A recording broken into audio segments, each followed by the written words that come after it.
Hola, buenas tardes para todos. ¿Me escuchan bien? Buenas tardes, sí se escucha. Perfecto.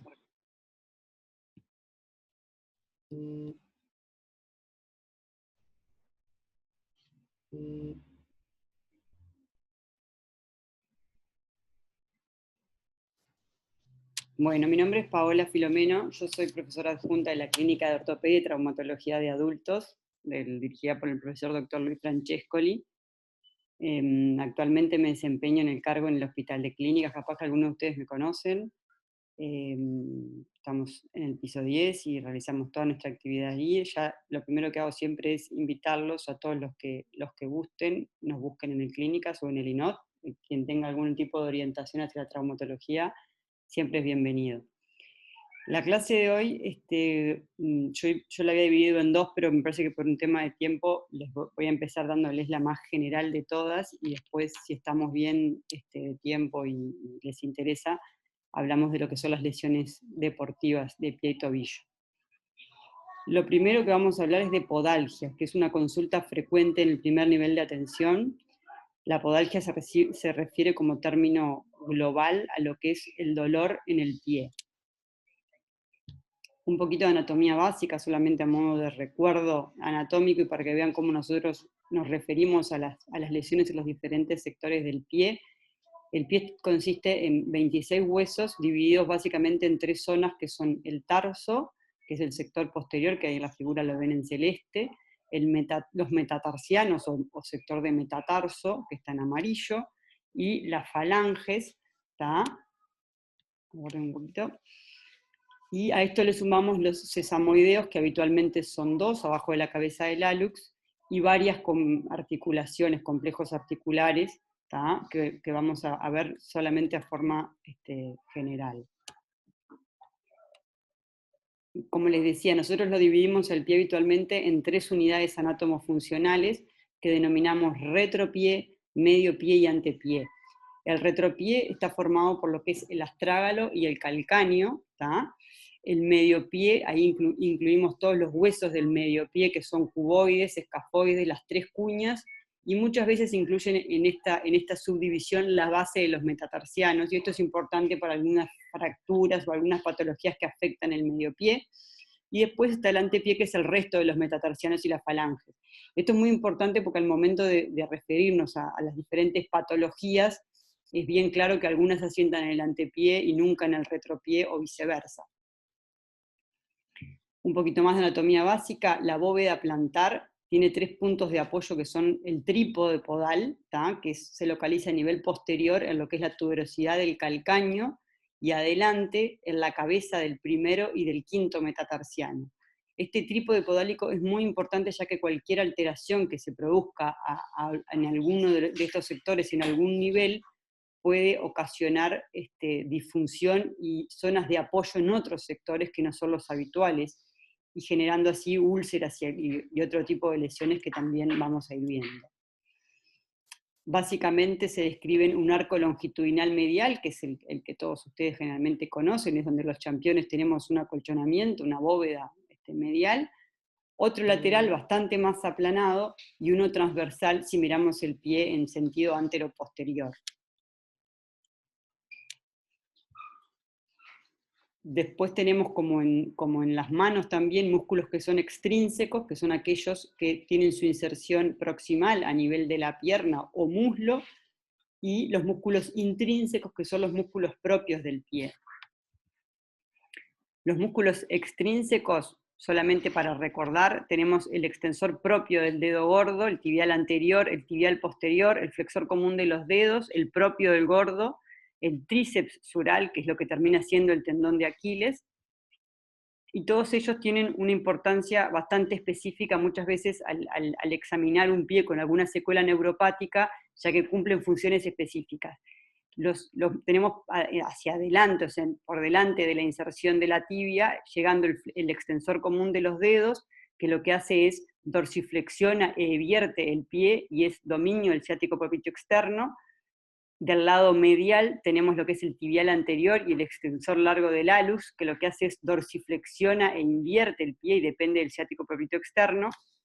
Y luego tenemos los eversores plantares, que están por detrás del peroné, que son los peroneos lateral largo y peroneo lateral corto, que son dominio del ciático popliteo externo, y finalmente todos los inversores y flexores plantares, que son dominios, estos a diferencia del resto, del ciático popliteo interno, y ahí está incluido el tibial posterior, el flexor común de los dedos, el flexor largo del hallux, y el Aquiles como un flexor plantar muy potente. Luego están los músculos intrínsecos, que básicamente quiero que se recuerden solamente el flexor corto y el abductor del quinto. Después tenemos ligamentos, a destacar la fascia plantar o aponeurosis plantar, que se inserta en el sector de la tuberosidad del calcáneo y luego se abre en abanico para insertarse en todos los metatarsianos. En cuanto a los vasos y nervios también, solamente que recuerden la rama plantar lateral del tibial posterior y la rama calcañana medial, porque van a ver que se incluyen muchas veces como patologías diferenciales en uno de los temas que vamos a tratar. Esto muy rapidito, en realidad, semiología, porque esto está bueno darlo con presencial, esta clase solía ser más interactiva con uno de ustedes participando, pero bueno, lamentablemente ahora nos ceñimos a esto.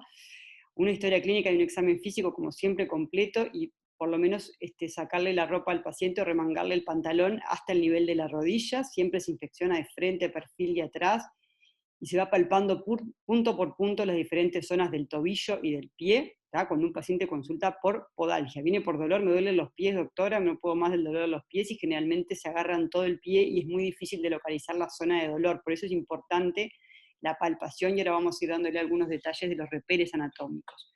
Siempre incluir en el examen físico el calzado del paciente, esto es muy importante, ya que muchas veces se ve modificado de acuerdo al sufrimiento o básicamente al dolor que lo aqueja. Estos son los movimientos básicos que recién veíamos, qué músculo se encargaba de cada uno y qué nervio a su vez inervaba ese músculo, y por ende estaba responsabilizado en esa función. Yo no pretendo que ustedes se lo acuerden, simplemente al que le interese puedo ahondar en el tema. Algo esto sí bien grande y básico, cuando nos referimos a un pie normal, siempre lo inspeccionamos de atrás, y si podemos y tenemos acceso a un podoscopio, la huella plantar. De atrás normalmente todos tenemos un valgo fisiológico, que quiere decir que el talón se desvía un poquito de lo que es el eje de la pierna hacia afuera, de más o menos entre 5 a 15 grados, eso es normal. Si se va por fuera de eso, hablamos de un pie valgo plano, o sea que generalmente lo que pasa al inspeccionar la huella plantar que ustedes tienen a la izquierda es que se pierde lo que es el arco plantar, o cuando esa desviación es hacia medial, o sea, hacia adentro, hacia el otro talón, lo que hablamos es de un pie cabo o varo. Y generalmente lo que sucede en la huella plantar es que el arco medial del pie está extremadamente aumentado, incluso puede ser que no existe una zona de apoyo lateral y solamente se ve el apoyo anterior y posterior del talón. Estas son algunas maniobras básicas que solamente se las traigo a título de informativo, muchas veces buscando inestabilidad o zonas de dolor. Esto es lo que se llama el cajón anterior, cuando uno sostiene la pierna del paciente y con la otra mano tracciona hacia adelante el talón, y si percibe un desplazamiento del todo el pie hacia adelante, se dice que la prueba es positiva. ¿No se ve el video? No.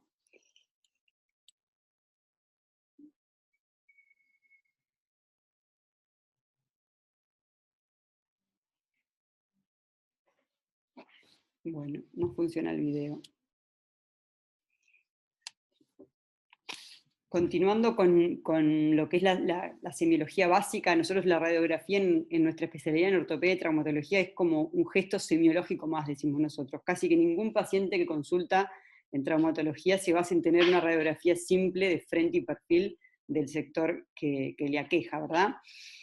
Esto para que ustedes hagan un reconocimiento rápido de lo que es la radiografía, una radiografía de perfil en apoyo, de pie en este caso, donde si ustedes identifican claramente los huesos, pueden llegar a detectar algún tipo de alteración o morfología, y si el enfoque que les hacen es bilateral, mucho mejor, porque así pueden comparar el lado sano con el lado patológico, y muchas veces es más fácil, más sencillo de determinar algún tipo de alteración. esto ya obviamente que lo recontra saben, es solamente para que intenten hacer el ejercicio de mirar las radiografías simples de pie y solos identificar cada uno de los huesos, tanto del tarso, metatarsianos y a nivel de falange. Siempre que puedan, pidan las radiografías de pie en apoyo. No tiene nada que ver examinar un pie radiográficamente en carga que en descarga. Esto es un poco más de lo mismo en el frente. Esta es una radiografía en realidad de un paciente que consulta por un hallux valgus, que es lo que se conoce vulgarmente como juanete en su pie izquierdo. Y bueno, las radiografías están hechas en apoyo, frente y perfil. No sé si me escuchan bien y alguno me quiere hacer alguna pregunta, si ve alguna alteración, más allá de la desviación de la falange del primer dedo del pie izquierdo hacia lateral, que eso es el juanete o el hallux valgus propiamente dicho. Si a alguno le llama la atención alguna otra alteración morfológica, la estructura ósea o lo que sea en esta radiografía. No sé si alguno quiere hablar, se animan. Seguimos. Si ustedes ven y comparan un pie con el otro, el segundo metatarsiano del pie izquierdo, donde tiene el juanete, ¿se ve donde estoy señalando? Sí, Sí, Bien, sí, se ve. bien. Si ustedes ven ahí se me perdió el mouse ahí. Si ustedes ven, esto es lo que nosotros llamamos juanete o hallux valgus, que es una desviación hacia adentro, hacia medial del primer meta y hacia el lateral del primer dedo, ¿verdad? Muchas veces, y la mayoría de las veces, esto es de causa idiopática, hereditaria, genética, o sea, tiene un montón de componentes y muchos de nosotros los padecemos. En este paciente en particular, y lo bueno de pedir comparativo es que tenía una causa el juanete y que era que su segundo metatarsiano, no sé si lo pueden ver, de este pie era más corto, tenía una braquimetatarsia del segundo. ¿Ven? Si ustedes inspeccionan esto, no es simétrico. ¿Tá? Este acortamiento de este metatarsiano provocaba que el dedo no surtiera el efecto, digamos, de contenedor del primero, que pasa lo mismo cuando uno amputa un segundo dedo y el hallux se viene al valgo, configura lo que es un juanete. Esto al momento de tratarlo es importante a considerar porque si corregimos solamente el hallux y dejamos este metatarsiano y por ende todo el dedo más corto, seguramente ese juanete vaya a recidivar. ¿tá?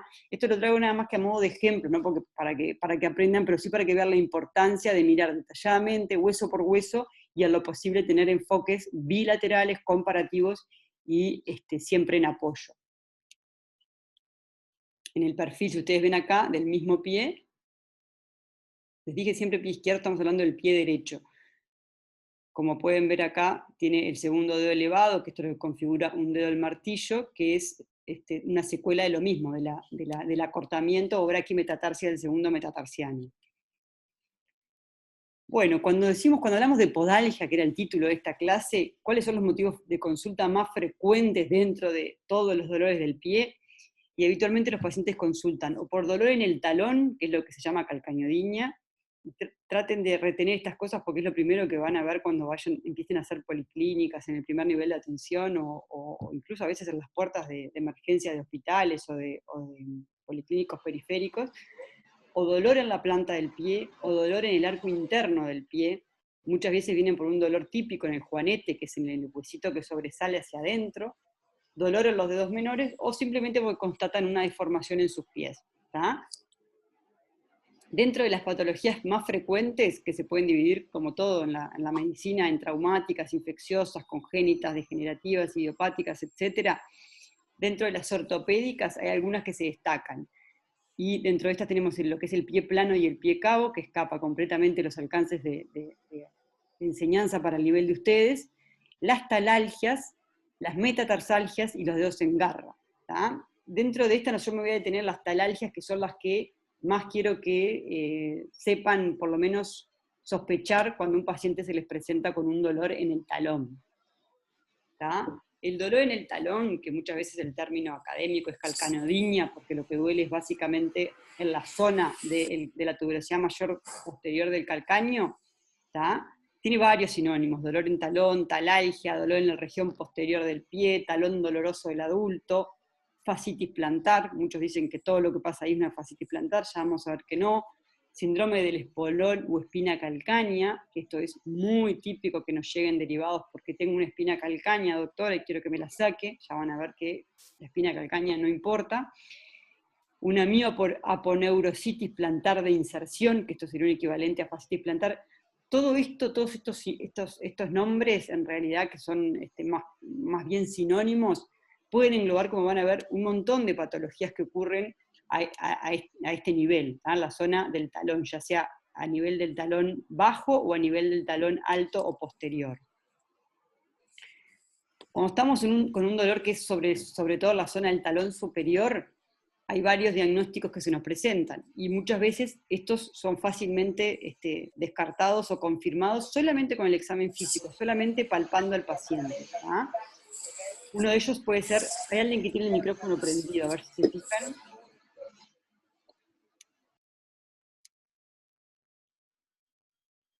Ahí está.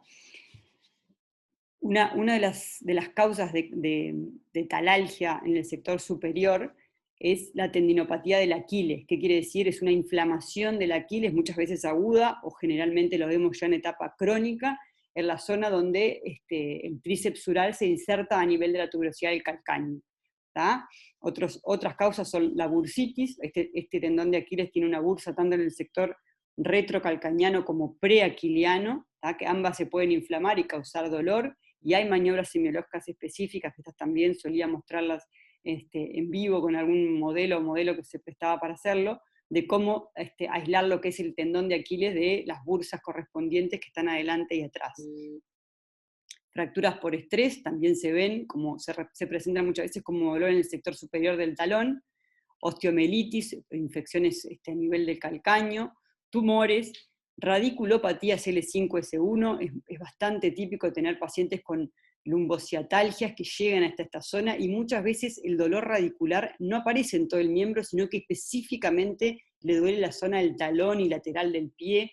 Entonces es muy importante muchas veces en el examen físico, en una historia clínica detallada, sacar el dolor, el polo lumbar de esta lumboradiculalgia, que no es tan típica, no le corre el ciático todo por atrás, sino que solamente le duele el sector del pie, y el impingement posterior, que eso no es para ustedes.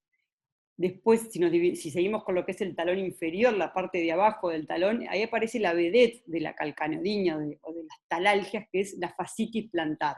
Que ahora vamos a ver bien detalladamente qué es esto, que es lo que hoy quiero focalizarme y que ustedes se lleven algo por lo menos para casa. Después hay otras cosas que no vienen al caso. Entonces, ¿qué es la fascitis plantar? Es el dolor localizado en la entesis de la fascia plantar a nivel del calcáneo. ¿Ustedes saben lo que es la entesis? La entesis es la zona donde se inserta un ligamento a nivel del hueso, un ligamento o tendón a nivel del hueso. El tendón de Aquiles, como vimos recién, muchas veces sufre de tendinopatía insercional a este nivel, en el nivel posterior, acá, y la fascia plantar se inserta en el sector plantar y medial hacia adentro de lo que es la tuberosidad del calcáneo, y como ven acá, vieron que se ve una sombrita, que es la tela, justamente la fascia plantar, que se ve esa sombra de partes blandas, que se va a insertar en los 5 metatarsianos distalmente. Muchas veces lo que vemos es esta especie de exostosis, osteofito, o excrescencia ósea, que es lo que los pacientes le dicen la espina calcárea, en realidad es un espolón o espina calcaneana, que no es más que una reacción del hueso secundaria al tironeamiento de la fascia plantar, que puede tener muchas causas. Esto no duele, la espina no duele, es todo un mito, y muchas veces nos derivan al paciente porque le ven solamente la radiografía una espina calcaneana y ya creen que, es más, el paciente se cree que la espina que tiene en el pie es la causa de todos sus males y quiere que se la saque, y a veces es muy difícil sacarle eso de la cabeza. Por eso les digo que no hagan diagnóstico de espina calcánea, sigue talalgia, y bueno, y lo derivan, y ahí se verá cuál es el origen de la talalgia. De hecho, el espolón calcaneano o espina, si uno le hiciera una radiografía no sé, a una muestra poblacional, tiene una incidencia de un 30%, y de todos esos pacientes, esas personas sanas que presentan espina calcaneana, menos de un 10% tienen sintomatología, o sea que no es la causa. 1 de cada 10 personas en algún momento de la vida desarrollan una fascitis plantar, o sea que acá entre nosotros debemos haber varios que hemos tenido, es el 1% de las consultas en traumatología, y yo que me dedico a pie y tobillo, las policlínicas de pie y tobillo es bastante mayor, obviamente. Es el segundo motivo de consulta por patología de pie, luego de las metatarsalgias, que son toda la patología que afecta a lo que vimos hoy, que era el antepié. ¿Tá?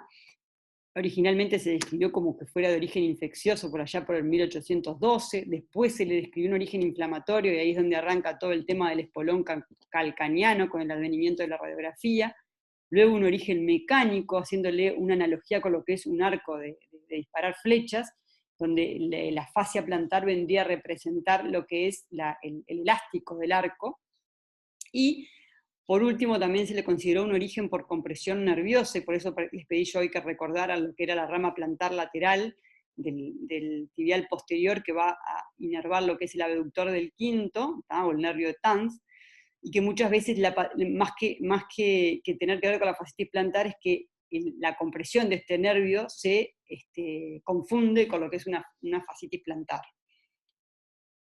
La etiología de la fascitis plantar es desconocida y multifactorial. Hay factores traumáticos, degenerativos, sobrecarga mecánica, factores neurológicos. Como factores de riesgo destacamos el ser mujer mayor de 40 años, la obesidad, el sedentarismo, la proporción de tiempo durante el día en cual se encuentra parado, y personas con estilo de vida u ocupaciones que provoquen un impacto repetitivo en el talón. Esto ya sean los corredores, los bailarines, gente que se dedica a carga y descarga en camiones, que suben y bajan, muchas veces también desarrollan fácilmente fascitis plantar. Por supuesto que puede asociarse a enfermedades reumáticas sistémicas, como son la espondiloartropatía o una artritis reactiva. Esto se creía antiguamente que se asociaba con un tipo específico de pie. Si ustedes piensan en la analogía esa que hicimos recién con el arco, uno puede pensar, bueno, si el paciente tiene un pie cabo, que se acuerdan que dijimos que cuando tiene aumentado el arco, esa cuerda abajo debería estar en más tensión y por ende deberían estar más predispuestos. Eso en un momento se planteó, también se planteó que podía ser al revés, más frecuente en las pacientes con un pie plano, porque el aplanamiento produce un estiramiento. Lo que es claro es que no se asocia con ningún tipo concreto, ya que se ve en todos los tipos de pie. ¿Tá?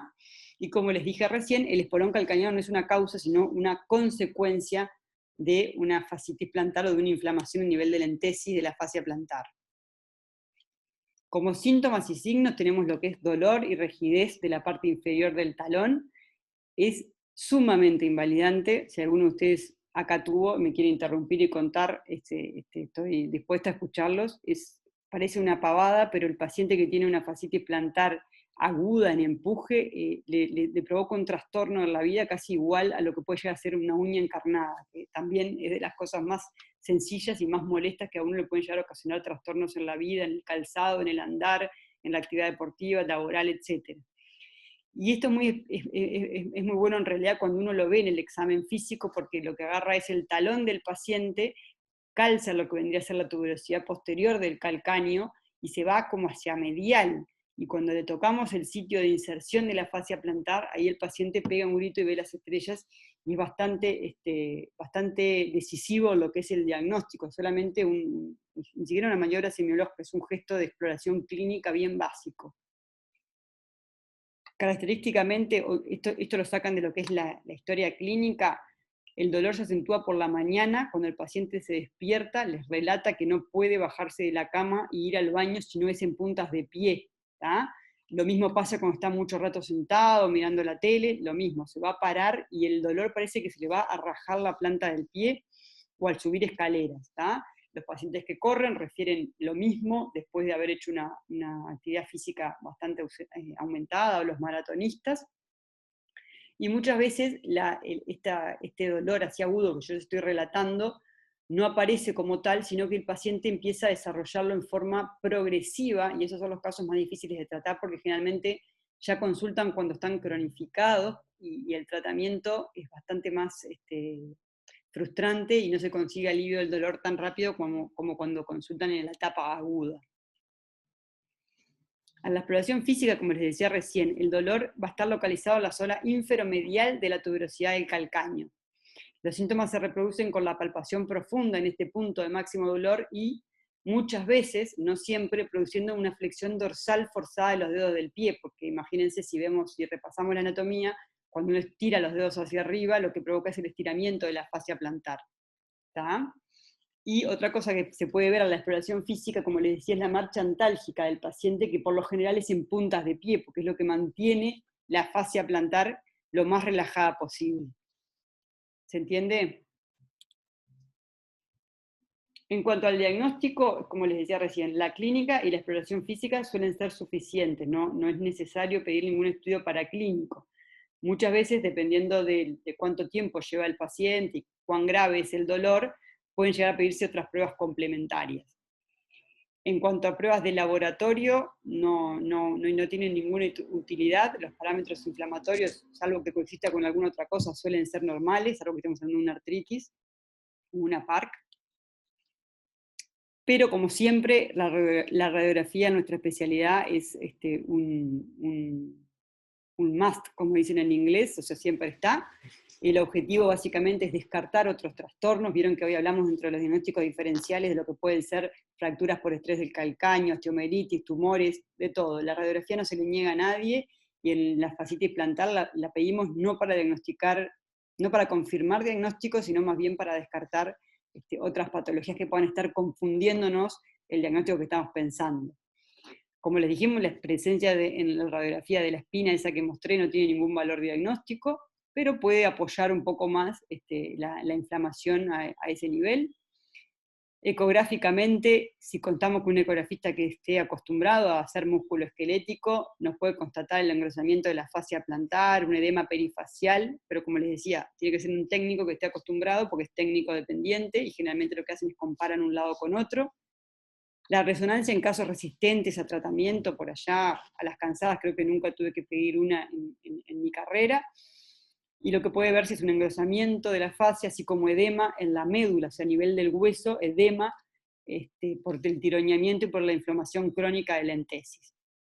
Y muchas veces cuando la fascitis plantar en realidad no es tal, sino que es una compresión nerviosa, la resonancia puede llegar a ver el sitio de compresión de la rama nerviosa que está involucrada.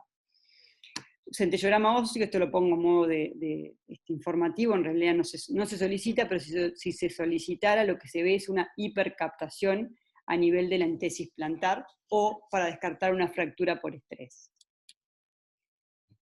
Esto es básicamente, clínicamente, cómo se presenta el dolor. Como yo les decía, a nivel de donde está el puntito rojo, si ustedes se enganchan con el dedo hacia atrás el talón, con el dedo gordo hacia atrás el talón, esa es la zona donde se localiza el mayor dolor, ¿tá?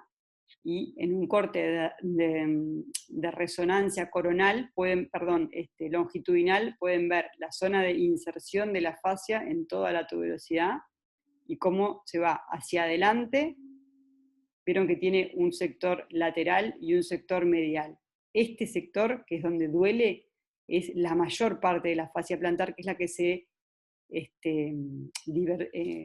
divide hacia los 5 metatarsianos. Luego tenemos un cordón lateral, que no es menor, que lo que va a hacer es insertarse en la base del 5.º metatarsiano, que muchas veces es causante de patología por sí mismo. No duele el sector medial, que es el que hemos hablado hasta ahora, y duele el cordón lateral de la fascia plantar. ¿Cómo tratamos esta patología? Entonces, existen múltiples opciones de tratamiento. Ninguna revisión ha demostrado cuál es el tratamiento ideal o que tenga el mayor nivel de evidencia, y siempre lo que hay que intentar hacer es ofrecerle al paciente el tratamiento en forma secuencial y escalonada. ¿Qué quiere decir esto? No ir de lo más invasivo a lo menos invasivo, sino que siempre empezar ofreciendo las cosas más conservadoras. ¿Tá? El tratamiento inicialmente es fisioterapia, básicamente, cambio de hábitos personales, si son personas obesas, mandarlas a adelgazar, estiramientos, hay miles de ejercicios para estirar la fascia plantar. Muchas veces les indicamos, en casos muy intensos, plantares, ¿tá? Que se hacen a medida, se confeccionan a medida, y por lo general se le dice al paciente que lo vaya usando con la regla de 4 horas por semana, o sea, 4 horas por día la primera semana, y así va aumentando 4 horas más la siguiente semana, o sea que lo usaría 8 horas por semana la segunda semana, la tercera semana el día entero, ya vamos por 12 horas, según la regla de 4, y finalmente para los que hacen deporte, pueden hacer deportes con el plantar luego de un mes de haberse adaptado a ello. La regla del 4 no es nada más ni nada menos que para que la biomecánica del pie, que está acostumbrada a determinado apoyo, se acostumbra a los plantares y no provoquen dolor. Si uno se pone el plantar de entrada durante las 10 horas del día que está despierto, o 12, probablemente le provoque mucho dolor y no los tolere. ¿Tá? Dentro del tratamiento inicial también se incluyen lo que es fármacos, AINES, infiltraciones. Yo trato de evitarla a como de lugar en algunos servicios que se hacen. En realidad el evitarla es porque las infiltraciones por lo general mezclan anestésico y corticoides, y el corticoides puede provocar la atrofia de la almohadilla plantar del talón, ni más ni menos, lo cual puede llegar a ser nefasto. Una persona no tener almohadilla plantar del talón realmente puede llegar a tener unas secuelas bastante complicadas.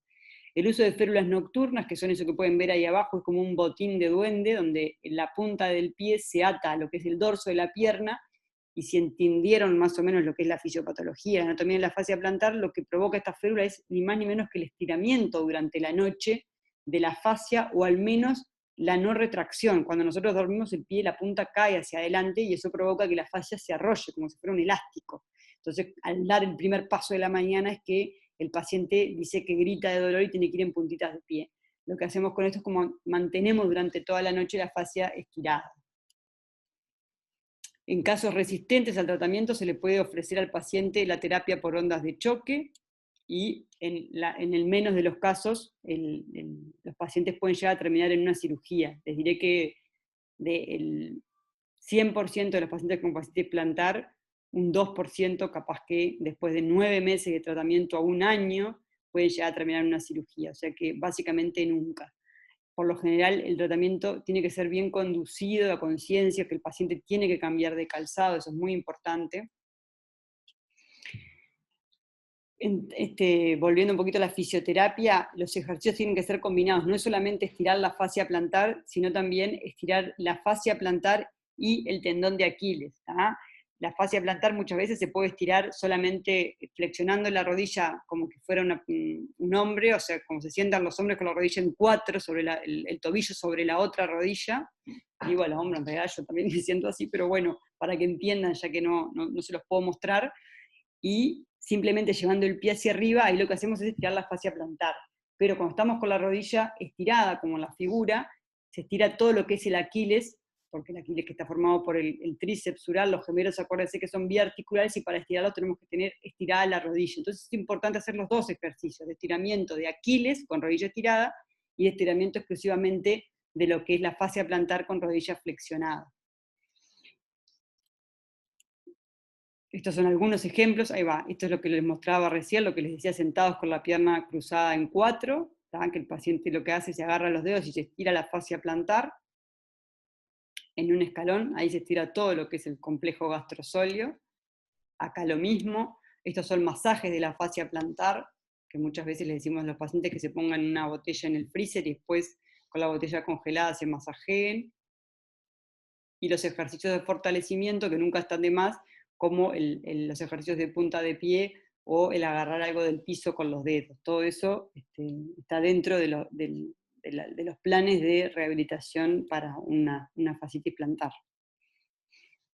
Como les decía, la confección de plantares, plantillas, ortesis, como quieran llamarlas, combinadas con ejercicios de estiramiento, viene siempre en lo que es el escalón de tratamiento. Si con el estiramiento solo no mejoró, a los 2 meses lo vemos, se le incluye la plantilla, o a veces de entrada directamente, como les decía. Muchos pacientes responden bien a lo que es el kinesiotape, que es el taping, la terapia con taping, que generalmente la hacen los fisioterapeutas, la indica fisiatría y la hacen los fisioterapeutas. Y lo que se ha visto es que los resultados de esto siempre mejoran cuando se asocian al uso de algún AINE. En cuanto a la infiltración, más o menos ya les dije cuál era mi impresión, pero no se queden con que no se hacen. El tema es las complicaciones que puede traer aparejada una infiltración, como la atrofia de la almohadilla plantar, e incluso pueden predisponer, según algunos estudios, a lo que es la ruptura de la fascia plantar. Paradójicamente, a veces la fascia plantar se rompe y el dolor alivia, porque lo que deja es de tensionar, pero bueno, no queremos que se produzca en forma iatrogénica por una infiltración. En caso de enfermedad resistente, entonces les hablaba recién de lo que son la terapia de ondas de choque. Su eficacia es la más estudiada en comparación con otras modalidades de tratamiento, y los resultados son buenos. Hay 2 equipos que están aprobados por la FDA actualmente, y es importante recordar que están contraindicadas en hemofilias, coagulopatías, en casos de niños con fisitis abierta o pacientes con neoplasias. Otra cosa es la electrolisis percutánea intratisular, que lo que se hace es se le clavan al paciente como unas agujas conectadas a una fuente de electricidad, que básicamente lo que hacen es como micro rupturas digamos, descargas de corriente eléctrica a nivel de la fascia plantar. Si quieren lo pueden poner en YouTube, es muy pintoresco ver a un paciente recibiendo EPI, porque las caras y el dolor que le provoca es interesante. Yo nunca vi poner acá en Uruguay, ni tampoco indiqué. Otra alternativa, y que esto está muy en boga desde hace años, son los factores de crecimiento, y acá entran un montón de variedades. El más conocido por ustedes, seguramente que lo hayan escuchado, es el PRP o plasma rico en plaquetas. Y como les decía, la cirugía como último escalón, ya que más del 90% de los pacientes mejora sin necesidad de cirugía con un tratamiento conservador, y por lo general esto se plantea nunca antes del año. Ahí se está aplicando ondas de choque. Y bueno, para recordar, como podrán ver, una de las cosas más importantes es informar al paciente que está sumamente dolorido e invalidado por esto, que por lo general los síntomas requieren mucho mucho compromiso del paciente para resolverse, y de mucho tiempo y paciencia. O sea, son de 6 a 12 meses que puede llegar a estar para aliviar y erradicar completamente esta patología. Y la importancia, recalcarles siempre, de que el abandono del tratamiento, la no curación completa, puede llevar a la cronicidad, y eso se transforma en un cuadro bastante más difícil de tratar en forma conservadora. Como toda la medicina, cuando hay muchos tratamientos por una enfermedad, es que ningún tratamiento es 100% eficaz. Bueno, y por acá terminamos con lo que es talalgias. No sé cómo estamos.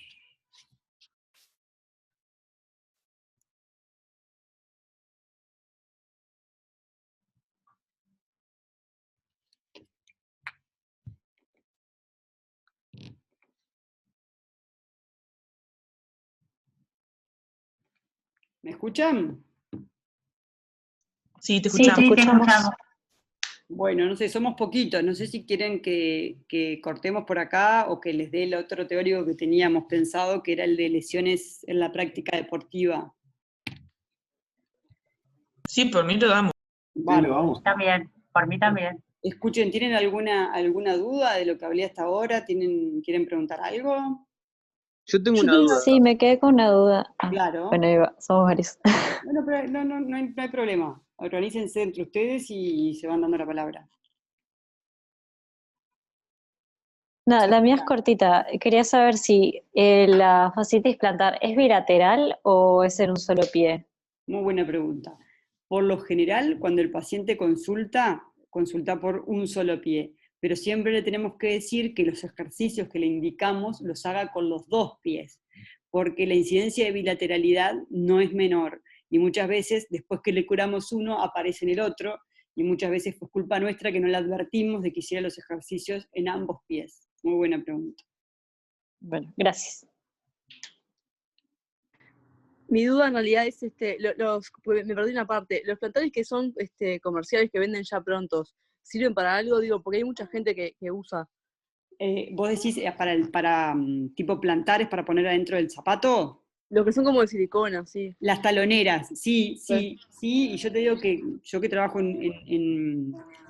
tanto en el ámbito privado como en el ámbito público, muchas veces a los pacientes les es mucho más fácil acceder a una talonera de silicona, que lo que hace es levanta el talón y tiene el efecto de relajar un poquito la planta, o a veces le decimos que un mínimo taquito también los ayuda, ¿tá?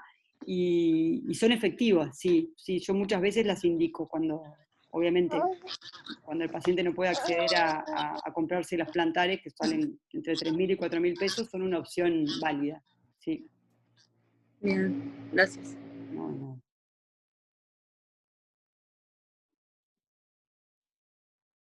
¿Alguna otra duda? En cuanto a la fascitis plantar en los corredores, ¿tiene que ver con el tipo de calzado que utilizan o un mal calzado? Hay varios factores en realidad. En los corredores, obviamente que depende del el nivel si es un corredor de élite, si es un maratonista ocasional, si es de calle, o sea, hay muchos factores que pueden llegar a estar influyendo desde el terreno hasta el calzado.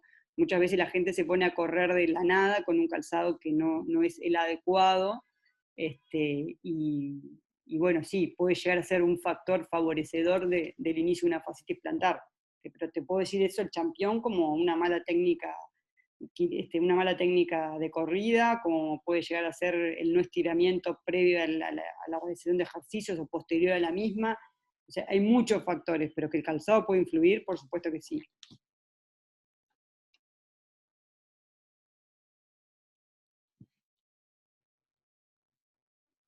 Bueno, muy bien, sigo con el siguiente, si no hay más preguntas, ¿les parece? Sí, Bueno. una duda. En la parte del tratamiento, que siempre se trata de hacer el conservador y el digamos, ¿cómo decir? La cirugía tiene, digamos, alta probabilidad de tener algún secuelas o demás, o sea, más complicada. Pregunto por el hecho de que yo entiendo que siempre hay que tratar de ser conservador, pero al ser, digamos, un dolor tan invalidante que implica un tratamiento antes de empezar a ver resultados tan prolongados, ¿por qué es tan, digamos, dejada como última opción? Bueno, tu pregunta me encanta porque te puedes imaginar que como cirujana lo que más me gusta es operar, o sea que en realidad si fuera por eso, no sé la cantidad de pacientes que atacaríamos, no solamente a nivel por una fascitis plantar, sino por un montón de otras cosas, que la solución más rápida es siempre la cirugía, para nosotros y para los pacientes. El tema es que una cirugía es un procedimiento invasivo, no exento de un montón de riesgos, no solamente por la patología en sí que estás tratando, sino por el acto per se de operar a alguien. Y a su vez la cirugía de la fascitis plantar tampoco es que esté determinado exactamente qué es lo mejor operar, si es ir y abordar la fascia y cortarla, como hacen en algunos centros, o por lo contrario, hacer una resección de gemelo medial, que es lo que hacemos nosotros habitualmente en los casos refractarios, que es ir a cortar el gemelo medial a nivel de la pantorrilla. O sea ¿cuál sería mi respuesta para lo que me acabas de preguntar? Y bueno, como en todo en la medicina, si la solución puede llegar a ser incruenta sin ocasionarle potencialmente más problemas al paciente, como puede ser la infección, nomás te digo, o cortarle alguna rama nerviosa y dejarlo con una secuela neurológica, porque siempre algo se puede complicar, siempre le ofrecemos al paciente eso en primera instancia. Bien. Gracias. No, de nada. O sea que las opciones quirúrgicas vendrían a ser como esas dos, o cortar la fascia o directamente el gemelo, lo que explicaste recién. Exactamente, sí. Pues es súper agresivo. Exacto. Pero más allá de eso es una cirugía, o sea, y siempre que uno provoca, como yo les decía recién, a pesar de que la fascia plantar tiene su función, muchas veces vamos, la cortamos, la liberamos, y eso puede llegar a desencadenar la aparición de un desequilibrio biomecánico en el pie, por eso en particular, después de estudiar mucho, yo opto por lo que es la resección del gemelo medial arriba, en la rodilla, que eso también necesita de un paciente comprometido y que entienda la fisiopatología de lo que tiene y por qué le estamos cortando las rodillas y le duele el pie, que no es menor. Porque bueno, hay todo un complejo que se llama quilio calcáneo plantar, donde participa todo el tríceps ural, el aquiles, el hueso calcáneo y la fascia plantar, donde es toda una unidad. Por eso una vez que cuando uno embarque al paciente en un tratamiento quirúrgico para resolver esto, tiene que ser un paciente que entienda qué le estamos haciendo. Bárbaro, gracias. No, por favor. Bueno, les comparto pantalla del otro.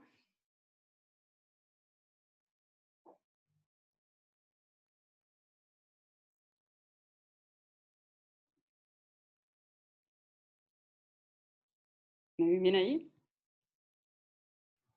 Sí, sí se ve bien.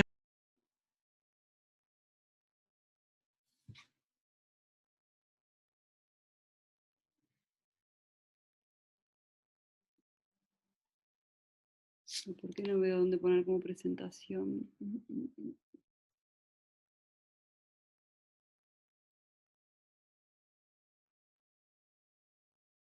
Bueno, lo vemos así. Si apretás reproducir, ¿no te pone la presentación grande? Es que lo tengo tapado con la barra Guillermo, es por acá, ¿no? Lo tengo tapado con la barra ahí, esto acá. Ese, apretá. Perfecto, Ahí está. gracias. Bueno, esta clase originalmente está modificada, obviamente, para el nivel de ustedes, pero originalmente fue confeccionada hace un par de años para deportólogos. ¿Tá? O sea, capaz que hay alguna cosita que se escapa, pero traté de adaptarla ahora al nivel de ustedes. ¿Tá? Es básicamente, se trata de lo que son las lesiones frecuentes de tobillo y pie en fútbol, más que en la práctica deportiva en general. O sea, no voy a abordar ni el patín, ni el ballet, ni maratonistas. Es básicamente lo que se produce en fútbol, porque es uno de los deportes que más se practican y lo que más vemos en nuestra práctica diaria. Un poquito del contenido, vamos a ver lo que son dentro de las lesiones de tobillo, el esguince de cuello de pie, a destacar, mención nada más de las fracturas y de las lesiones del resto del pie o antepié. El fútbol es el deporte más popular en menores de 18 años, ¿tá? Hay más de 250 millones de jugadores federados existen en el mundo. Tiene un impacto socioeconómico brutal. Las lesiones que se provocan en el fútbol provocan un gasto anual de 30 billones de dólares. Y el pie y tobillo, ¿por qué es tan frecuente? Porque justamente dentro de las lesiones que se provocan, las segundas en frecuencia se ocasionan en pie y tobillo. Generalmente estas lesiones se provocan con mucho más frecuencia durante el juego que durante los entrenamientos, de 2 a 6 veces más frecuente, y sobre todo es por faltas.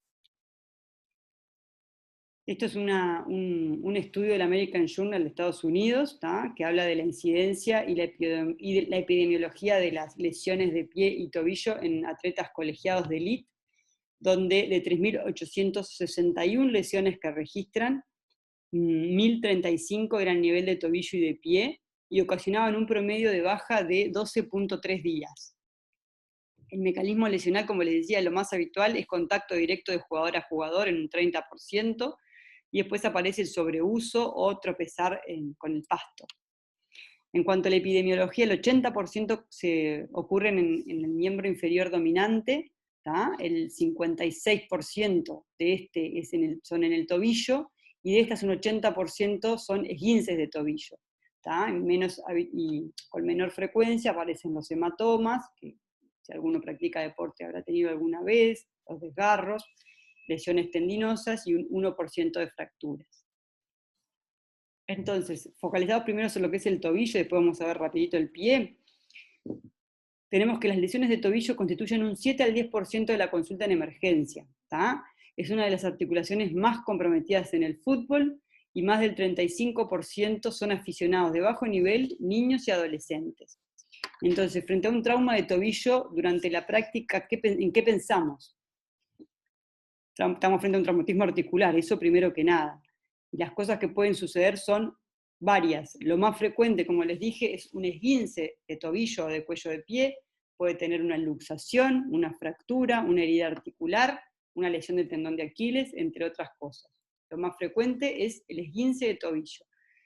El 85% de los esguinces de tobillo se ocasionan por un trauma en inversión. Y eso lo que les puse ahí es para que entiendan lo que es la inversión. ¿Vieron hoy cuando repasamos la anatomía que vimos los músculos inversores del pie? Cuando el pie está en inversión, en este caso pueden ver el pie del futbolista que está con el pie hacia abajo, no el que está cometiendo la falta, que está en flexión plantar y hacia adentro, ¿verdad? Entonces una fuerza aplicada desde medial hacia lateral lo que hace es una inversión forzada, y que todo el complejo lateral del tobillo ceda o se lesione frente al estrés que le ocasiona, ¿verdad? Entonces ahí lo que vemos es que los esguinces de cuello de pie, la mayoría son por este traumatismo en inversión, que espero que hayan entendido con la figura más, y se ocasionan un 80% en el sector lateral. Menos frecuentemente es a la inversa, en eversión, y del sector medial donde se localiza el ligamento deltoideo. Y con una frecuencia parecida al sector medial tenemos lo que es el esguince alto de tobillo o esguince tibio peroneo, que solamente se los voy a mencionar. Vamos a localizarnos en el más frecuente, que es el del lado lateral, donde se encuentra el complejo lateral del tobillo, que ahora les voy a hacer un repasito anatómico también de eso. Dentro del complejo lateral del tobillo, vamos a ver que hay varios ligamentos. Acuérdense de dos, por favor, que son el ligamento peroneo astragalino anterior, ¿tá? Que en inglés, si ustedes leen en inglés, es el talofibular ligament, anterior talofibular ligament, me faltó poner anterior, y acuérdense también del ligamento peroneo calcaneano, perneo, puse ahí, ligamento peroneo calcaneano o calcáneo fibular ligament, ¿tá? El más frecuentemente afectado es el ligamento peroneo astragalino anterior. Acá les traigo una fotito para que sea un poco más fácil de entender. A ver si pueden ver mi mouse. No. ¿Pueden verlo o no? No, no se ve. No. No sé, bueno, No, porque no. no se ve con el Keynote. Yo traigo un PowerPoint. Se puede ver, donde dice fíbula, y la fíbula es el peroné, en la punta del peroné, del peroné hacia el calcáneo, fue el segundo ligamento que les nombré, que quería que se aprendieran, que es el calcáneo fibular, ¿tá? O nosotros en español le decimos al revés, peroneo calcaneano, pero en inglés es calcáneo fibular. Y hacia adelante, desde la punta del peroné hacia adelante, tenemos el anterior talofibular o ligamento peroneo astragalino anterior. ¿Tá? Esos son los dos que yo quiero que ustedes se aprendan, el ligamento peroneo astragalino anterior y el ligamento peroneo calcaneano. ¿Por qué el primero se llama anterior? Porque si miran para atrás, desde la punta del peroné hacia atrás, está el peroneo astragalino posterior. ¿Tá? Pero ese habitualmente no causa patología, o por lo menos no es el que yo quiero que ustedes se aprendan. ¿Tá? Quiero que se queden con estos dos.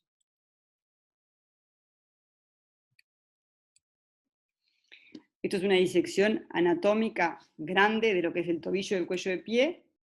Ahora yo les voy a mostrar en aumento esta zona para que vean cómo están dispuestos anatómicamente estos dos ligamentos que les mencioné.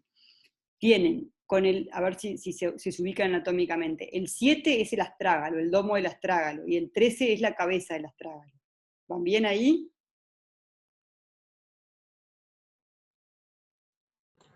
Sí. Se ve bien. Bien, el 2 vendría a ser el plafón tibial, o sea, el borde anterior de la tibia, y el 1 el tip del maleolo externo del peroné. Eso es más o menos para que entiendan óseo. O sea, yo les mostré en grande y ahora achiqué la imagen. El 5 y el 6 es lo que yo quiero que ustedes recuerden, que es el ligamento peroneo astragalino anterior. ¿Por qué tiene dos números? Porque esto a ustedes no les importa, pero a nosotros sí, tiene dos bandeletas, que cada una puede ocasionar diferentes cosas, pero no importa, para ustedes es uno solo, ligamento peroneo astragalino anterior.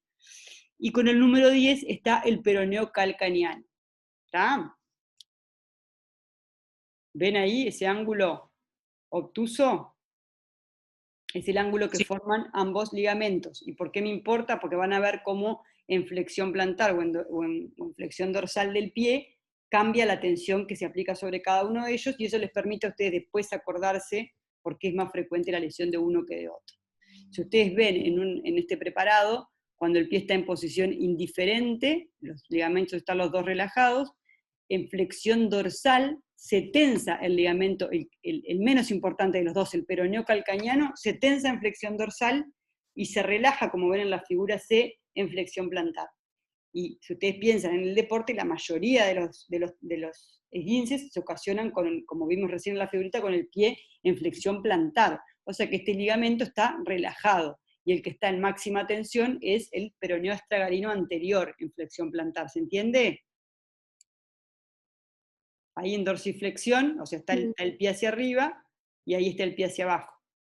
Entonces, en la posición en la que ocurre la mayoría de los traumatismos, este ligamento se encuentra relajado y por eso zafa y se salva de su lesión. En cuanto a los factores que inciden en la aparición de un esguince de tobillo, hay factores intrínsecos y extrínsecos. Dentro de los intrínsecos o duros está la edad, el sexo, el sobrepeso, la atrofia muscular, una morfología del pie varo o un pie hipermóvil, o la presencia de coaliciones tarsales, que son fusiones entre los huesos del pie que no deberían existir, o que tenga el antecedente de un esguince, lo que igual aumenta por 5 veces que el deportista puede llegar a tener un nuevo esguince. Y dentro de los extrínsecos tenemos el tipo de deporte, el calzado, la superficie de juego, generalmente es más en fútbol de salón donde ocurren, en pasto que en fútbol de salón. En fútbol de salón son las fracturas más que los esguinces. el nivel de competición y el uso de ortesis o taping. Hay pacientes que se vendan deportistas que se vendan para jugar. Las faltas ocasionan un 23 a un 33% de estos esguinces. Esto solamente para que les Una suene. consulta. Sí, claro. O sea, los vendajes son como un factor de riesgo entonces para los esguinces. Yo lo que recomiendo habitualmente es, si alguien sufrió un esguince previamente y sigue con algún tipo de sintomatología o de sensación de inestabilidad, ¿tá? Que eso es lo que les iba a hablar ahora, es que se vende solamente durante el momento de la práctica, ¿tá? No durante el entrenamiento, durante la práctica, ¿tá? Porque en realidad el jugador que se acostumbra a vender, y esto en realidad me estoy metiendo en el ámbito de los deportólogos, debería hablar más un deportólogo, que hay algunos capaz que son hinchas del vendaje. Yo creo que si le ocasionamos, si le generamos al paciente un aprendizaje de que vendado está más seguro, es como que uno va perdiendo el mecanismo de propiocepción mediante el cual sabe cómo y dónde tiene el pie en el espacio sin tener que estarlo mirando, ¿me explico? Sí, Como que perfecto. uno con el vendaje se descansa en el vendaje, mientras que y deja de estimular otros terminales nerviosas, musculares y hasta cutáneas. Se han visto que favorecen el control de la estabilidad del tobillo. Entonces, el vendarse, yo te diría que eso es como un arma de doble filo. Si se puede evitar mejor, pero en algunos casos a veces no nos queda otra. Entonces, un poquito hablando de la estabilidad, ya que la mencioné recién, la podemos dividir en dos tipos de estabilidad, la estabilidad del cuello de pie, lo que es la mecánica, o sea, anatómica, dada por los ligamentos en sí, y la funcional, que acá entra un montón de cosas, que es lo que les decía recién, los músculos, los ligamentos, los tendones, las terminaciones nerviosas que van a inervar la cápsula y la piel, todo eso confirma lo que es la inestabilidad funcional. ¿Y por qué destaco esto? Porque muchas veces el paciente quiere que le operemos el ligamento roto y en realidad mecánicamente, anatómicamente, el ligamento se rompió, se estiró, lo que sea, tuvo un esguince del grado que sea, pero cuando uno lo testea, o sea, hace lo que les mostré hoy, la maniobra, por ejemplo, del cajón anterior, y en realidad no existe una inestabilidad anatómica, mecánica clara, sino que es más bien funcional, y lo que hace falta ahí es mucha rehabilitación más que cirugía para ir a reparar un ligamento. En cuanto a la historia clínica, el examen físico es más o menos, esto lo deben manejar ya todos, es la sensación de resalto que muchas veces señala el paciente en el momento del accidente, del traumatismo. A veces hay un sonido audible, obviamente la presencia de mucho dolor, pérdida brusca del soporte, el paciente no puede soportar el peso del cuerpo sobre ese tobillo. Y al examen físico aparece el complejo secundario con edema, tumefacción, puede aparecer una equimosis a nivel subperoneo, como ven ahí en la figura. Y siempre lo que les decía hoy con el pie, importante la palpación secuencial. Si ustedes saben, ahora que yo les mostré dónde va cada uno de estos ligamentos y van palpando uno a otro, hagan la prueba el próximo esguince que se presenten, palpen del peroneo hacia adelante y generalmente ahí es donde les duele. El peroneo astralino anterior, que es el más lesionado. Obviamente el rango de movilidad va a estar limitado y va a ser doloroso, y dependiendo el momento en el cual el paciente consulta, si le podemos hacer una maniobra de cajón o de inversión o bostezo, porque en un esguince agudo difícilmente un paciente les deje que le muevan el tobillo. Y lo que puse al final en el examen físico, ver si hay factores predisponentes, esto generalmente viendo el pie contralateral, ver si hay un pie varo que puede llegar a predisponer a los esguinces de tobillo. A ver si ahora tenemos suerte con los videos. Ahí va. Este es un cajón anterior. Normalmente esto no debería desplazarse el astrágalo abajo de la mortaja más de 5 milímetros. Y ahí provoca, no sé si ustedes ven a nivel de la punta del maléolo, como la aparición de un surco. Esperen un poquito, se me prendió el otro.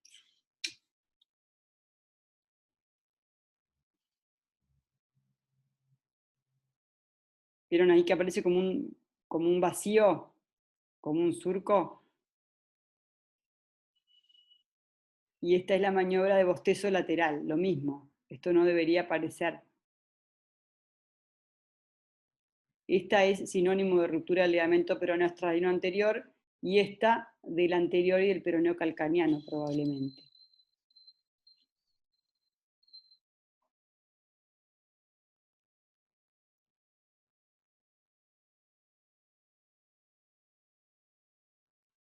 otra maniobra de bostezo o forzado en varo, que si lo hacen bajo rayos, por ejemplo, se puede ver cómo se abre todo el sector lateral.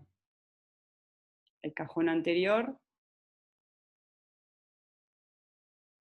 Estos son pacientes con esguince crónicos, ¿verdad? O sea, con lesiones ligamentarias crónicas, no en agudo.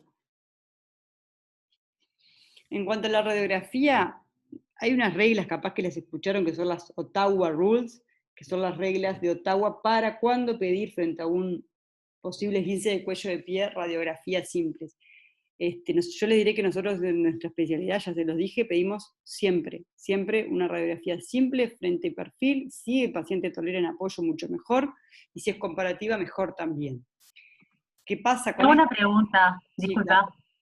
claro. En agudo, entonces, cuando te lesionás los ligamentos, ¿solo lo podés, cuando tocas, siente dolor? Porque ahí no haces la maniobra del cajón. No, salvo que el paciente veas que es pasible de hacerlo, pero habitualmente en agudo no lo hacemos. No es que esté contraindicado, pero no lo hacemos porque el paciente no te deja.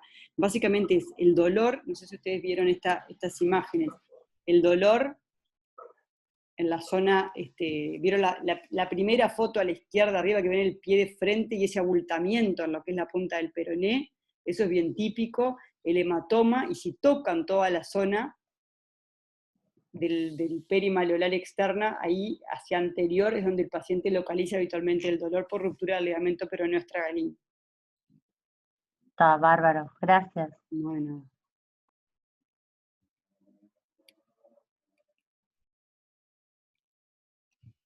Entonces les decía, en cuanto a la radiografía, básicamente excluye una lesión ósea grosera. ¿Y por qué pongo grosera? Porque excluye una fractura que sea evidente. Muchas veces hay lesiones que nosotros decimos osteocondrales, que son chiquititas, tanto del domo del astrágalo, que es lo más habitual o menos frecuentemente de lo que es la superficie articular del plafón tibial, que pueden no verse incluso en unas radiografías iniciales.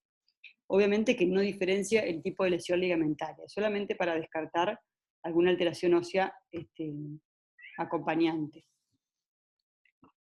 Las radiografías en estrés, como les decía, lo mismo que la maniobra, en agudo son difíciles de hacer porque ocasionan mucho dolor.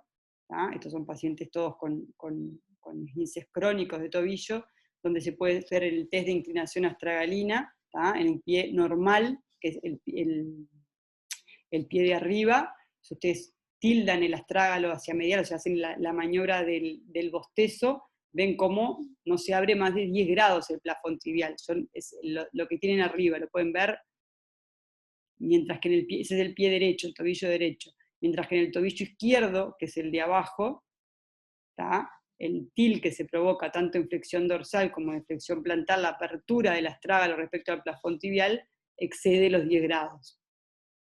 Y según los grados que se abra, se dice que entre 10 y 20 es una ruptura del peroneo astragalino anterior, y por encima de 20 supone una ruptura de ambos, del anterior y del calcaneano. Eso igual no importa, o sea, esto se los puse a título informativo, no lo van a hacer nunca ustedes, excepto que alguno termine siendo traumatólogo. Esto es como radiográficamente se vería lo que les mostraba recién del cajón anterior. Para que entiendan un poquito qué es lo que pasa con el astrágalo bajo el plafón, se desplaza más allá de 5 milímetros de lo normal, y eso es una maniobra positiva, y traduce una ruptura del peroneo astragalino anterior. Esto es un poco más también de lo mismo, para que recuerden, si nosotros trazamos una circunferencia siguiendo lo que es el domo astragalino y otra siguiendo lo que es el plafón tibial, deberían ser concéntricas. Cuando la distancia entre una circunferencia y la otra aumenta más allá de los 8 a 10 milímetros, esto está traduciendo una ruptura ligamentosa y por ende una inestabilidad mecánica o anatómica, que era lo que hablábamos hoy.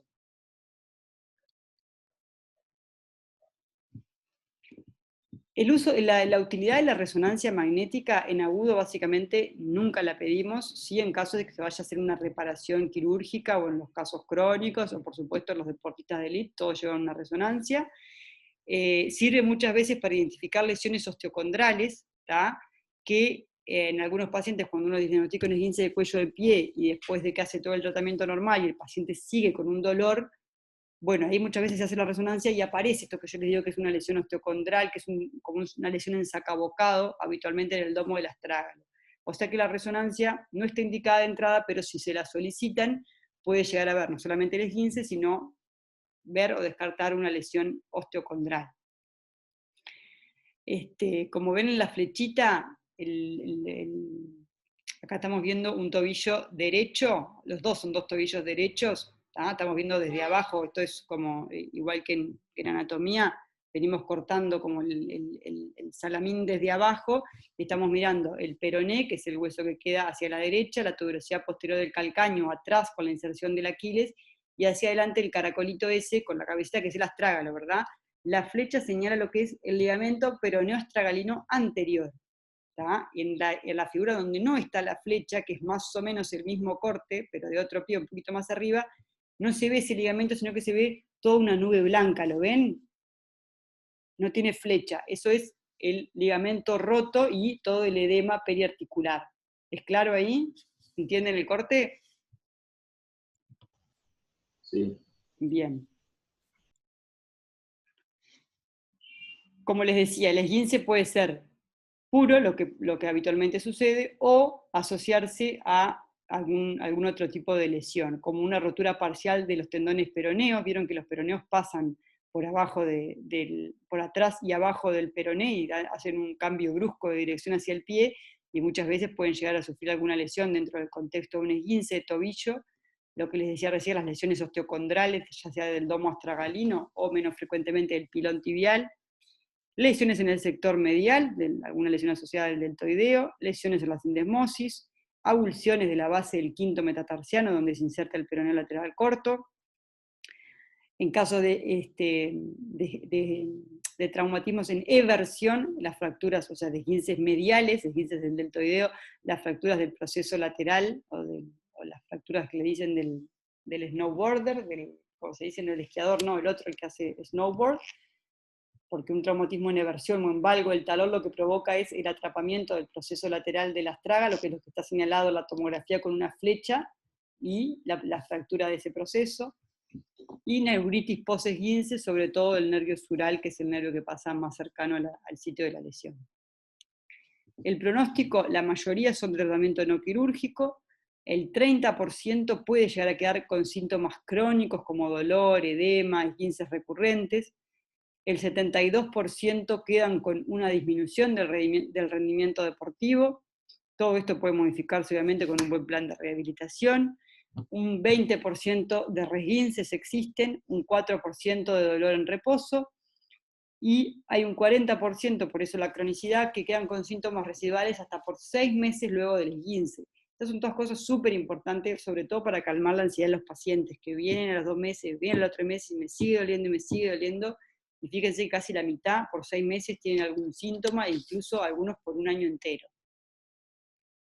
En cuanto al tratamiento, lo más importante es la prevención. Programas de conciencia de lesiones, tratamiento propositivo, fortalecimiento muscular, estiramiento. Como les decía, conservador es la regla que sea el tratamiento en los esguinces agudos, casi en el 100%, y lo que hay que intentar hacer es evitar la inestabilidad crónica y la recurrencia de nuevos esguinces. 80% de éxito con tratamiento conservador, que no es más ni menos que reposo, hielo, a veces sí o no podemos aplicar compresión, vendaje y elevación del miembro, con AINES obviamente por vía oral. Y hay un 20% que quedan con una inestabilidad anatómica o funcional, que lleva a una inestabilidad crónica del tobillo, que pueden llegar a requerir de un tratamiento quirúrgico. Cuando falla el tratamiento conservador, la combinación de esas dos inestabilidades que hablamos, funcional y anatómica, define la necesidad de un tratamiento quirúrgico para recuperar la estabilidad del tobillo. Esta inestabilidad lateral crónica se estima que queda en un 10 a un 25%. Como conclusiones, el tratamiento de las inestabilidades laterales del tobillo continúa teniendo mucho de arte en sus aspectos diagnósticos y terapéuticos.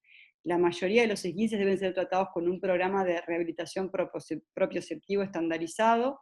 Si falla el tratamiento no quirúrgico, los pacientes con inestabilidad mecánica son candidatos óptimos para cirugía. Cuando hay patología periarticular asociada, debe ser identificada y tratada cuando se trata de la inestabilidad lateral. Atención con la mala alineación ósea y la laxitud ligamentaria cuando se plantean procedimientos reconstructivos, y actualmente los procedimientos anatómicos han mostrado superiores resultados en tiempo sobre las reparaciones no anatómicas. Esto no es para ustedes en cuanto a la cirugía. Bueno, y ahí terminamos un poquito con lo más frecuente y lo más largo de esta clase, que eran los esguinces laterales. Esto es solamente para mencionarles y que sepan ustedes que existen esguinces altos de tobillo o esguinces de la sindesmosis. La sindesmosis es lo que ustedes ven ahí representado con el número 1, en realidad la estamos viendo desde el lado de adelante, y ese es el ligamento tibio-peroneo anterior. ¿tá? La sindesmosis tiene un tibio-peroneo anterior y un tibio-peroneo posterior, ¿tá? Y un tibio-peroneo intermedio entre los dos, o sea, la profundidad. Del total de los esguinces de cuello de pie, entre un 10 y un 18% son esguinces altos, y muchas veces pasan desapercibidos, no se diagnostican como tales, y se diagnostican en forma crónica cuando lo que hicieron fue una sinostosis, que quiere decir que se solidificaron y osificaron lo que es la sindesmosis entre la tibia y el peroné, como se ve en esa radiografía. Y esto obviamente el subdiagnóstico es una fuente de dolor crónico y de artrosis. Algunas maniobras para detectar es el squeeze test, que es comprimir el peroné y la tibia, apretarlos ocasiona dolor, e incluso la rotación externa forzada del pie con la pierna fija. Otro esguince es el esguince medial o el esguince del complejo del ligamento deltoideo, que también vimos mucho menos frecuentes, que básicamente en esta radiografía en apoyo de frente se puede ver el pie derecho con un cuello de pie anatómico, mientras que en el izquierdo el apoyo provoca una inclinación del astrágalo hacia medial, y esto es por ruptura de las estructuras de soporte medial o ligamento deltoideo. Otras lesiones frecuentes que vemos en la práctica deportiva son las lesiones del tendón de Aquiles. ¿tá? Es el tendón más lesionado en el fútbol. 9 de cada 100.000 roturas de este tendón ocurren justamente en el fútbol, sobre todo en pretemporada. Rompen generalmente el tendón, no en la inserción, sino a 2 o 6 centímetros, que es la zona donde el tendón es más poco vascularizado, zona de hipovascularización se llama, y el tratamiento es controvertido, conservador versus quirúrgico. En nuestra clínica seguimos un tratamiento conservador, y si el tratamiento conservador fracasa, pasamos al tratamiento quirúrgico. Esto es lo que les mencioné hoy, esto solamente es para que vean lo que puede llegar a provocar un esguince de tobillo, que es una lesión osteocondral del domo astragalino, que es ese agujerito que pueden ver en la resonancia, que se ve como blanco en el ángulo en el ángulo de la mortaja, entre el peroné, la tibia, y en el ángulo superior y externo, superexterno del astrágalo hay una lesión osteocondral. ¿tá?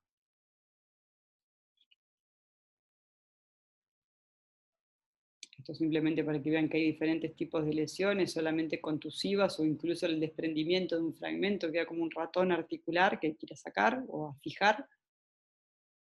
Y finalmente, otra de las cosas que vemos no tan frecuente, yo creo que no la vemos muy frecuente porque no la diagnosticamos, que es el dolor crónico en la pierna del atleta, que en se engloban muchos diagnósticos diferenciales, como los que son el síndrome compartimental o síndrome compartimental crónico inducido por el ejercicio, el síndrome de estrés de la tibia medial, una fractura por estrés, desgarros gemelares, atrapamientos nerviosos del nervio peroneo superficial, sobre todo, que acuérdense que perfora la fascia de la pierna más o menos a 15 centímetros por arriba del malleolo lateral, patología venosa, oclusión arterial, hernias faciales, tendinitis, radiculopatías.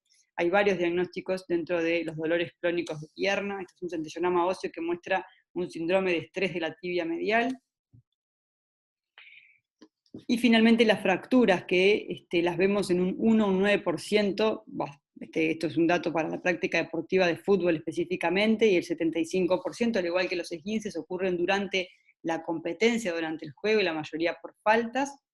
La mayoría son del tobillo, menos frecuentemente del pie, y en tercer lugar de la tibia, y son más habituales en el fútbol de salón. Estas son radiografías que muestran una luxofractura de cuello de pie, que simplemente la primera y la segunda figura es el mismo paciente, que se ve como la fractura a nivel de la sindesmosis del peroné y la apertura del espacio claro interno del tobillo, que está señalado con una flecha. Cuando el paciente apoya, este espacio se disminuye, esto traduce que el ligamento deltoideo no está roto en su fascículo profundo. No importa, igual es para que ustedes tengan una idea de cómo puede llegar a verse una luxofractura de cuello de pie. Y en cuanto a las lesiones del pie, eso que vimos básicamente era todo lo que incluye tobillo y parte de pierna.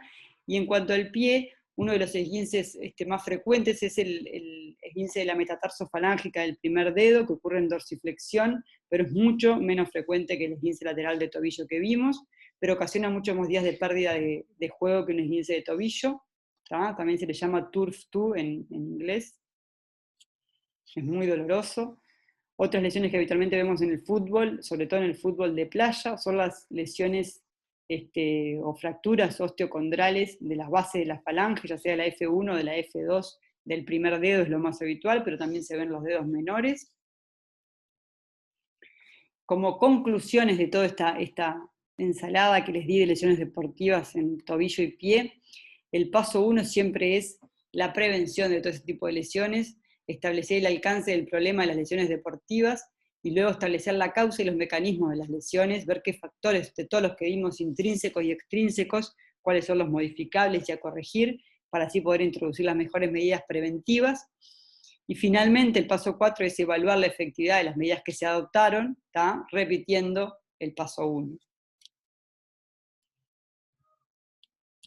Muchas gracias. No, gracias a ti. Gracias. Bueno, Gracias. espero que les haya servido, chiquilines. Dale, muchas gracias. Que pasen bien. ¿Puedo hacer una pregunta? Gracias. Perdón, antes Sí, claro. es sobre los esguinces de tobillo en inversión, el primero que hablaste. El tratamiento es conservador, en principio siempre, como todo, pero ¿cuándo está indicada la cirugía? ¿Cuando es una rotura completa de los ligamentos o por roturas parciales también se puede operar? No, habitualmente cuando la rotura es completa y crónicamente no generó cicatriz y ocasiona una inestabilidad anatómica, mecánica, que tú con todas las maniobras esas la corroborás, e incluso en una resonancia ves la falta de continuidad y el paciente la percibe como tal, ahí está indicada la cirugía. Ahí está. Inclusive entonces en pacientes con rotura completa, si no tienen impotencia funcional o inestabilidad crónica, no se operan. No se opera, no está indicada. No. Gracias. No, de nada. Paola, otra pregunta. Sí. Porque ayer nos quedó la duda en el teórico anterior, en un esguince lateral, ¿se realiza en el tratamiento agudo una inmovilización con yeso o férula? Bueno, es una buena pregunta. Los primeros 15 días de un esguince de tobillo, esto depende de la gravedad, ¿tá? Aparte del reposo y la elevación, vieron que el RICE es reposo, hielo, compresión y elevación. Dentro de la compresión hay algunos que incluyen lo que es la confección de una férula o de una bota. Puntualmente en la práctica lo que hacemos es, si es un esguince grave, como esos que yo mostré en la foto, con complejo secundario y todo, se beneficia muchísimo de que lo inmovilicen por lo menos los primeros 15 días, las primeras 2 semanas, ya sea con una bota Walker, o si el paciente no accede a una bota Walker, con una bota de yeso o una férula de yeso. Sí. No es una regla, es caso a caso, pero lo usamos mucho. ¿Qué teórico les dieron ayer?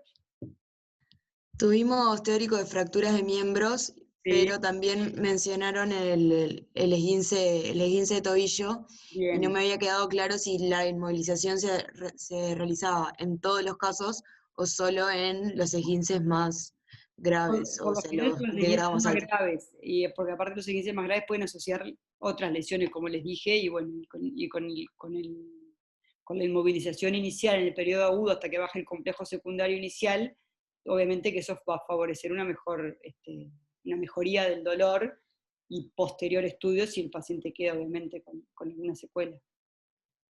Perfecto.